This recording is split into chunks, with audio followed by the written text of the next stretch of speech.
కోట్ల రూపాయలు ఖర్చు చేసి కట్టిన ఓ బ్రిడ్జ్ ప్రారంభానికి ముందే కూలిపోయింది. నాణ్యత లోపం వల్లే బ్రిడ్జ్ కూలిపోయిందని ప్రతిపక్ష నేతలు అక్కడి ప్రభుత్వాన్ని ఏకిపారేశారు.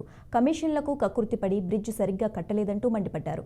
ఈ ఘటన బీహార్లోని అరారియా జిల్లాలో జరిగింది. అయితే ఈ బ్రిడ్జ్ అరారియా జిల్లాలోని బాక్రా నదిపై కూర్సాకాంతా, సిక్టీ ప్రాంతాలను కలిపేలాగా నిర్మించారు.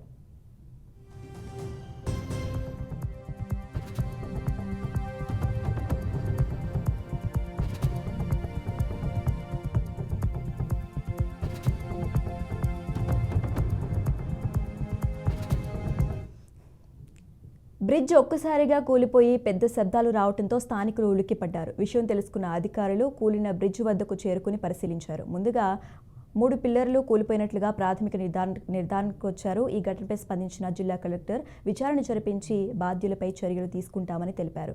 విషయం ఏంటంటే ఈ బ్రిడ్జ్ ఇంకా ప్రారంభం అవ్వలేదు. బ్రిడ్జ్ నిర్మాణం పూర్తయినా అప్రోచ్ రోడ్డుల నిర్మాణం పూర్తి కాకపోవడంతో ఈ బ్రిడ్జ్ ఇంకా ప్రారంభానికి నోచుకోలేదు. 1200 కోట్లు ఖర్చు చేసి నిర్మించిన బ్రిడ్జ్ ప్రారంభానికి ముందే కూలిపోవడం ప్రజలను విస్మయానికి గురిచేసింది. నిర్మాణ సంస్థ నిర్లక్ష్యం వల్లే బ్రిడ్జ్ కోల్పోయిందని స్థానికులు తీవ్ర స్థాయిలో విమర్శలు చేశారు.